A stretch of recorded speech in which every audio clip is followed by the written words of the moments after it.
Hi, I'm Peter J Rea. Welcome to my second floor lair. It's time for Book Train.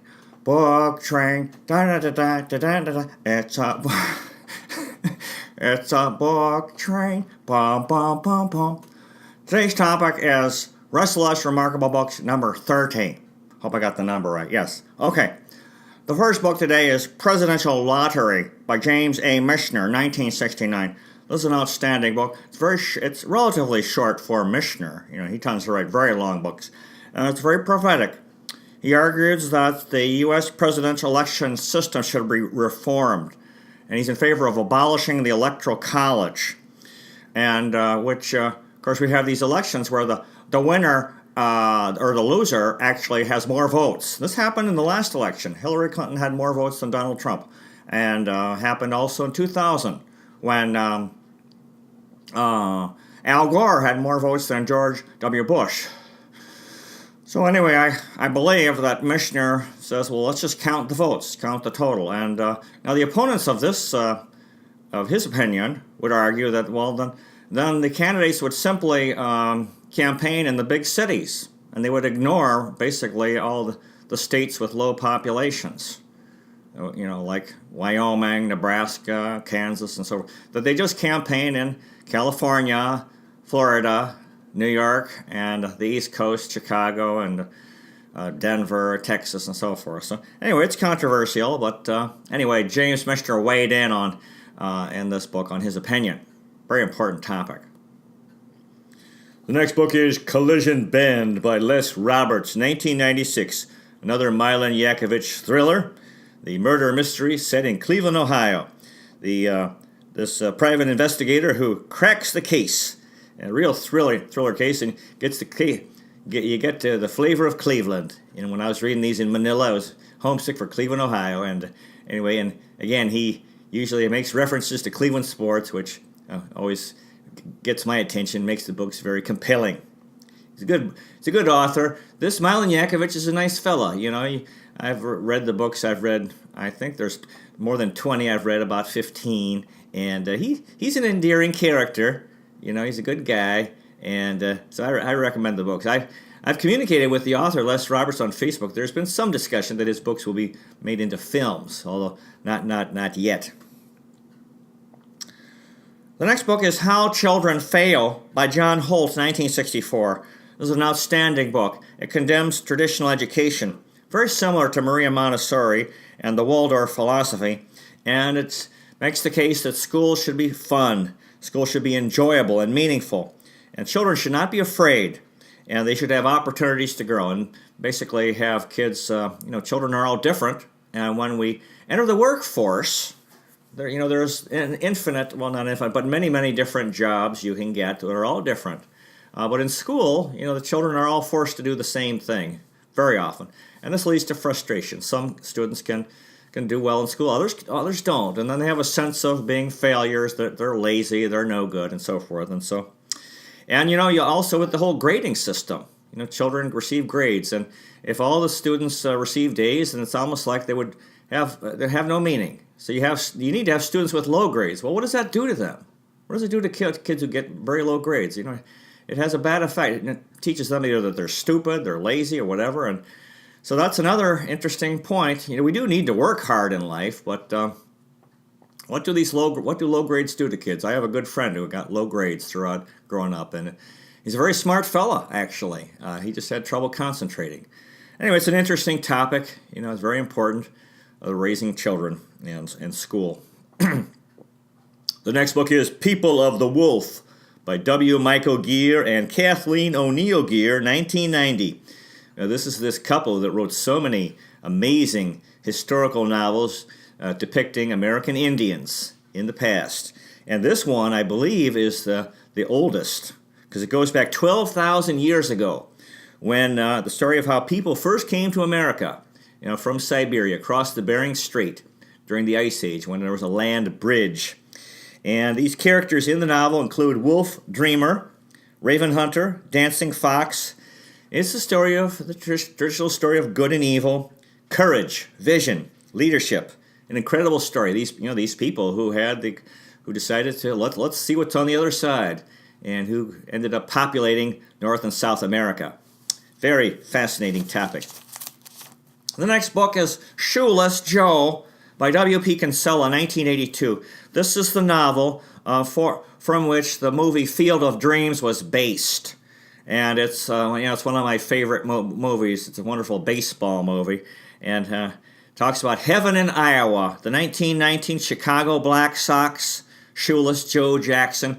Now in the movie, there's this fictional author, African-American guy named Terrence something or other, and it's the character who's the voice of Darth Vader. But actually in the novel, it's J.D. Salinger, who also is a reclusive author that this character goes in search of. Yeah, so it's a book about fathers and sons and love for the game of baseball. He's promoting Shoeless Joe Jackson, who was there's still a movement to try to get him in the Baseball Hall of Fame, even though he died some time ago. And it's a wonderful story. And the lines from the movie: "If you build it, they will come." This fellow who builds a baseball field in his cornfield, and then these ghosts or these people come from way back when. They come from heaven, and they play baseball, and they go back, and they keep coming back, and wonderful story. And at the very end, the main character, his father actually is what appears as one of these spirits who plays baseball in his field, and he says. And he plays catch with his father. He had regrets because he and his father were estranged, and they never made up. And his father died, and so this is nice that he played catch with his father, and that's like the ultimate. A boy playing catch with your father. What can be better than that?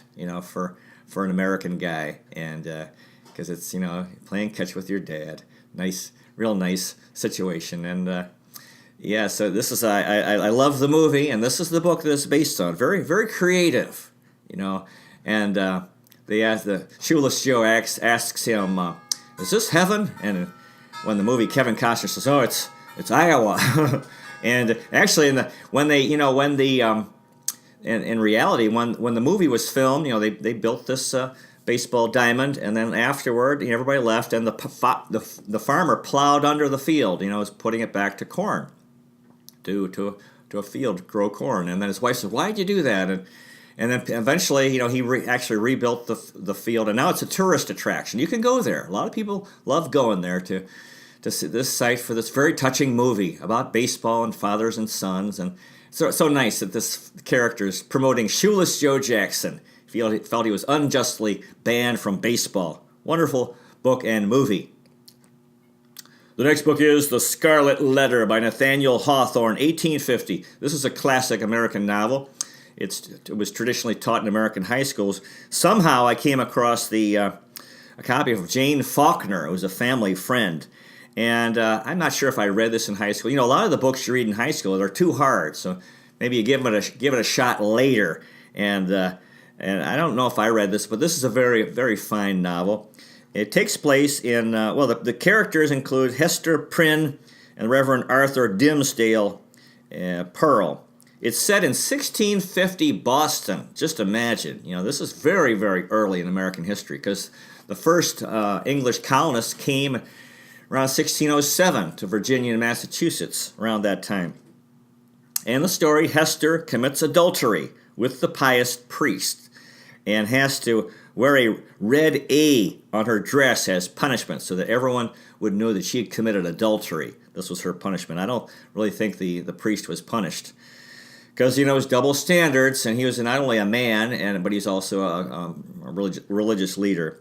So it's the Puritan society. It's a sad story, but it has a happy ending. Scarlet Letter. Scarlet is the color red. So this is, the Scarlet Letter was this red A that she had to wear that everyone would know that she committed adultery, and she was considered a bad woman, even though it's questionable her guilt and what was the priest's role, Anyway, the next book is Moneyball by Michael Lewis, 2003. This is a tremendous book. It was given to me by my sister Patricia. My friend Rick Donaldson tried to buy it for me, but it wasn't available in the bookstore. It's about the Oakland A's general manager Billy Beane And he came up with a new approach to baseball, professional baseball, due to lack of money. The Oakland A's didn't have much money, and in this modern era, baseball and all sports have become such big businesses, and then it's very hard for these teams that don't have much money to compete. Because Oakland is there's two teams in that area, in the San Francisco Bay Area. Anyway, the Oakland A's didn't have much money, so Billy Beane was trying to figure out how he could still have a good team without being able to sign big free agents. So his idea was to sign college players instead of high school players, because he believed that if a player played 4 years of college, you had a better idea how good he was. If it's only high school, they're 18, it's much tougher to tell how well they're going to do. And he also liked players who had a high on-base percentage and guys who would get walks, because, a walk isn't as good as a hit, but it does get base runners. It does rattle the pitcher. So he was interested in signing players who would have patience at the plate and who would get a lot of walks. He's not... he didn't believe stealing bases were that important, and he was against sacrificed bunts, because you basically give up an out when you do that. So he was interested in high on-base percentage and signing guys who had that. Interesting story, and actually he did. He's done well. He's still there. He could have been the GM of the Red Sox, but he decided to stay with. He's still with Oakland, although they haven't won a World Series. But they've had some very competitive teams, and he's shown that these low-budget teams can win. Actually, last year, the Houston Astros won the World Series with a very low budget. Very fine book. The next book is The Goose is Loose, the autobiography of Rich Goose Gossage, by Rich Gossage with Russ Pate 2000. Well, Rich Gossage was a pitcher, Major League Baseball pitcher. He started off as a starter for the Chicago White Sox, but then he became this fireball, this relief pitcher, did very, very well. And he talks about his career and some of the players he played with. Wilbur Wood, who was the kind of a fat, overweight knuckleball pitcher. Dick Allen, who was the slugger, big home run hitter. Reggie Jackson, because Gossage ended up signing with the Yankees and became their closer for a number of years. It was kind of sad. Sparky Lyle was traded because they felt Gossage was better. Dave Parker, big hitter for the Pirates, Steve Garvey, Nolan Ryan, and so forth. So Gossage had an interesting career. The next book is Ghost Soldiers, the epic account of World War II's greatest rescue mission, by Hampton Sides, 2001. My sister Patricia sent me this book. It's an incredible story of the rescue of 500 American prisoners of war who were at a POW camp in Cabanatuan in Central Luzon, Philippines during World War II. So a lot of suffering, courage, and victory. They were able to rescue these guys because, the conditions were very, very bad, and they were able to get these guys out. Great victory for the Allies, and helping these guys, come home and escape from this very tough situation of being a prisoner of war of the Japanese. Outstanding book. Wonderful Philippine history and American history, and really world history. The next book is The Folk of the Fringe by Orson Scott Card, 1989. This is a futuristic novel after World War III, in which there's a lot of nuclear war and devastation, millions dead, and then of course the whole world economy really destroyed, and then he's depicting in this novel Mormons living a simple life. No more television or high-tech stuff. So this is science fiction, looking into the future after a global catastrophe, military catastrophe, political and economic catastrophe, and people living a simple life again. The next book is Zim, A Baseball Life, Don Zimmer with Bill Madden, 2001. Well, Don Zimmer was a real interesting fellow. He was a lifelong baseball guy. He played. He actually was a player on the 1955 World Series champions Brooklyn Dodgers. And then he was a manager of the 1975 Red Sox, who pushed the Reds to 7 games and then lost in 7. And that was a very historical year. The 1984 Cubs, he was their manager as well when they got to the playoffs. Yeah, so they were a contender. And then as he got older, he was a coach with the New York Yankees in the late 1990s when they won 4 World Series in 5 years. He mentions Pee Wee Reese, his teammate on the Brooklyn Dodgers, Louis Tiant, this very interesting Cuban pitcher, played for Cleveland and then Boston, Carlton Fisk, the guy who hit the home run in Game 6 in 1975 that pushed it to 7, Ryan Sandberg, the star of the '84 Cubs, Joe Torre, who was the manager that he worked with on the Yankees, Derek Jeter. Jeter used to rub Zimmer's head. Zimmer was bald. Paul O'Neill. In fact, one game Zimmer, I think, got hit. He had been hit in the head as a player, almost died, and they had to put a plate in his head. It was very terrible. And then I think he got hit again by a foul ball, and he showed up in the dugout the next game wearing like a World War II military helmet. So he's a good guy, Don Zimmer. The next book is The Final Season, My Last Year as Head Coach in the NFL, by Bill Parcells with Will McDonough, 2000. Well, the title is a misnomer because Parcells went on to coach again after this book. He was coaching with the New York Giants here. Later, he coached the Dallas Cowboys. Will McDonough is a longtime NFL announcer, and I read this book because I was in the Philippines and I wanted to. I don't think we could get NFL games very well on television, so I was trying to get some sense of the NFL, and Parcells did win, I think, one or two Super Bowls with the Giants. Talks about guys like Vinny Testaverde. He's a very successful NFL coach back in the 1980s. Good fella, good guy. The next book is Out of Control: Confessions of an NFL Casualty by Thomas Hollywood Henderson and Peter Knobler, 1987. Well, this guy who was a Dallas Cowboys linebacker.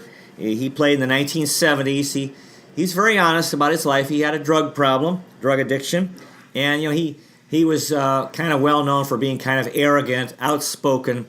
I know before the Super Bowl, he was insulting Terry Bradshaw's intelligence. Bradshaw was the quarterback for the Steelers. The Steelers were playing the Cowboys, and he said that Bradshaw could not spell the word cat, even if you gave him the letters C and T, the first and third letters. Excuse me. Oh, my gosh. So Henderson talks about Roger Staubach, who was the quarterback on his team, Preston Pearson, great running back, Tom Landry, his coach, Tony Dorsett, another fine running back, Ed Too-Tall Jones, and Earl Campbell. So Henderson, this is a great book about the NFL in the 1970s, and this guy who had a drug problem and was able to overcome it. And he also had he had pride. He was arrogant. So we all learn humility in life, don't we? The next book is Games We Used to Play: A Lover's Quarrel with the World of Sport by Roger Kahn, 1992. You can see I was really reading a lot of sports books, and it's one of the obsessions of my life, you could say. Anyway, he's the old Brooklyn Dodger fan. He met in this book. He met and interviewed Muhammad Ali, great boxer, wonderful boxer back in the 1970s and also into the 60s. Joe Namath, who won the Super Bowl with the New York Jets. Kareem Abdul-Jabbar, the fine basketball player who had the sky hook. It was pretty hard to defend. Pete Rose, the all-time hits leader, has more than 4,000 hits. Mickey Mantle, the outstanding New York Yankee center fielder and hitter. Roger Maris, also who broke the record of single-season home run record, hit 61 home runs in 1961. It was kind of strange. Roger Kahn is an intellectual sports fan, smart fella, and good guy. The next book is True Believers: The Tragic Inner Life of Sports Fans by Joe Queenan, 2003. The author is a Philadelphia sports fan. He talks about his life. This is the life of a sports fan. And, of course, he supported the Philadelphia Phillies, the baseball team, the Eagles in the NFL, the Sixers in the NBA. Sixers named after the year 1776, because in Philadelphia, that's where the Declaration of Independence happened on July 4th, 1776. And the Flyers in the NHL. So he's joking around here and kind of a negative humor, which I didn't like. He mentions Donovan McNabb, and of course the Phillies won the 1980 World Series. That was a big deal, and I didn't feel the author exulted enough, because that's how sports fans are. It's a terrible thing being a sports fan. One of the worst things I ever did. But what can I do? It's part of who I am, because there's only one team can win a championship every year. So that means, and all fans want their team to win championships. That's what they want. So 29 of 30 are going to be disappointed. 29 of 30 teams and their fans. So anyway, it is true. It's terrible, because we need to be winners in our own lives, not live through other people. And when you're a sports fan, that's what you're doing. You're living through other people. The next book is A Season in the Sun by Roger Kahn, 1977. This is a book about the 1976 baseball season. And, he talks about Stan Musial, who, he must have been a coach at that point. Roberto Clemente, who actually had died by then, but people still remembered him. Johnny Bench, Bill Veeck, the Boys of Summer. Yeah, Roger Kahn, this tremendous, one of the best baseball authors who became famous for writing The Boys of Summer about the Brooklyn Dodgers. The next book is Listen to Me, a book for women and men about the father-son relationship by Gerald Jampolsky and Lee Jampolsky, 1996. This is an important topic, the fathers and sons. And so I've heard that if you go to prison and interview men in prison, you won't find a man in prison who loves his father. And so many men, if they've had a bad relationship with their father, they become a troubled person, lead a troubled life. And so it's very important that fathers and sons have good relationships. And I guess you could say it's kind of tough, because the fathers have to go out and make a living, and that requires courage, and initiative. And a lot of jobs are pretty tough. And a lot of fathers and sons are estranged, maybe because the father has a drinking problem, and sometimes the fathers just are working too much, they're never home. And, it does take a lot of maturity to be a good father. To be a good father and husband, you have to make a living. We all have to make a living. You have to support your family. But it's more than that. You also have to, love your children and be kind. And traditionally, men haven't been very loving, because they're taught, you got to be tough and stuff like that. So this is a very important topic, because if the world is going to progress, fathers and sons need to have better relationships, and sons really need time with their fathers. They need to feel loved by their fathers. The next book is Pete Rose, My Prison Without Bars. Pete Rose with Rick Hill, 2004. I thought this was a wonderful book. I really did, and I really enjoyed it. It's Pete Rose, of course, a famous baseball player. He talks about his career with the Cincinnati Reds, the Philadelphia Phillies, and the Montreal Expos. Grew up in Cincinnati and got to play for the Reds, so that was pretty nice. And his World Series championships in 1975 and 76 with the Reds, and then he helped Philadelphia win a World Series in 1980. He broke Ty Cobb's all-time hits record. He was a manager for the Reds. Player manager, actually, and he was banned from baseball in 1989 because of gambling. He was gambling. He was betting on baseball games. His son, Pete Rose Jr., had a long minor league baseball career. He was married twice, had 4 children, Fawn and Pete Jr., and Tyler and Cara. He spent time in prison for, I don't know if it was tax evasion. Spent about a year in prison. He talks about that experience, which wasn't easy, but he got through it. And then Frank Robinson was his teammate with the Reds, Mike Schmidt on the Phillies. And so actually he was writing this book pleading to be allowed back into baseball. And here it's been 13 years later. And actually it was very tragic when he was banned from baseball. There was a lot of stress for Bart Giamatti, the commissioner, who Pete Rose was very popular and this all-time hits leader, but he was betting. And, gambling is going back. The last thing, fans want or anybody wants is, players throwing games, players being influenced by gamblers. And so especially in 1919, the World Series, the the Chicago White Sox, they were paid to not play hard. They lost the World Series because they didn't try very hard, because they were paid by gamblers. So ever since then, that was terrible for the fans. And ever since then, baseball has really been trying to make sure that gambling was not a part of the game. And here you had this manager who was a heavy gambler. Pete Rose got into the whole excitement of gambling. It was very sad. And anyway, Bart Giamatti, under the stress, he died of a heart attack. And then his successor was his friend Bud Selig, blamed Pete Rose, and would never allow Pete back into the game. And now he's also retired now. So it's still, you hear it from time to time, people wanting Pete Rose into the Hall of Fame or allowed back into baseball, because he's prohibited from being voted into the Hall of Fame. So we'll see.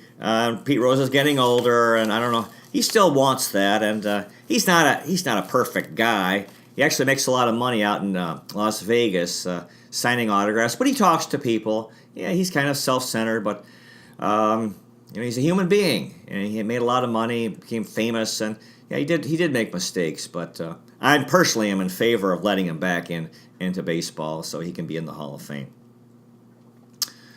The next book is Wait Till Next Year by Doris Kearns Goodwin, 1997. This was another book given to me by my sister Patricia. This is a wonderful book, beautiful book. And it's the author, it's about her childhood growing up in a New York City suburb as a Brooklyn Dodgers fan. Her father was from Brooklyn. And, everyone left Brooklyn because of they had money, and Brooklyn was kind of crowded, so... But anyway, so she was, a fan of the Brooklyn Dodgers as a girl growing up. And this sounded like an idyllic neighborhood, a nice suburb. And then, she talks about, when the Dodgers won the World Series in 1955. So everyone's very happy. But then they moved to Los Angeles after the 1957 season. So that was, a disaster, when you lose your team. And then her mother died in 1958. Then they moved, and then... Later on, her father became a New York Mets fan, and then Doris, I think, must have moved to Boston because she became a Red Sox fan. Actually, the Mets took the color. New York City lost two teams. They lost the Giants and the Dodgers. So when the Mets were created, they took the two colors from those two teams, blue and orange, for the uniforms. And they tried to, and actually a lot of the old fans became Mets fans. The next book is Prophet of the Sandlots, Journeys with a Major League Scout by Mark Weingartner, 1990. This is a wonderful book, also given to me by my sister Patricia. She was sending me a lot of books. The story of Tony Lucadello, who was a Major League Baseball scout who signed some famous players like Mike Schmidt, Toby Harrah, Alex Johnson, who when our son Tim was growing up, Alex Johnson had a bad attitude. He was a great player. I used to tell our son Tim, if I felt he had a bad head. You don't want to be like Alex Johnson, right, who played for Cleveland for a while. Ferguson Jenkins, another guy, this fellow, Lucadello signed. Steve Arlen played for the Padres. Lucadello's idea that parents should build a cement wall in their backyard that boys can throw a baseball at, and to strengthen their arm and practice fielding and throwing. You throw the ball at the wall, and it would come back to you. And so that was his idea. So this is the story of his life, and it's kind of a tough life because these guys they're on the road all the time, and they have to because looking for prospects, and going to high school, college games all over the country. It's a wonderful book. Anyway, it appears we're out of time. I hope you find a good book to read. To quote Scarlett O'Hara, tomorrow's another day. Live long and prosper. God bless you. And we'll see you next time.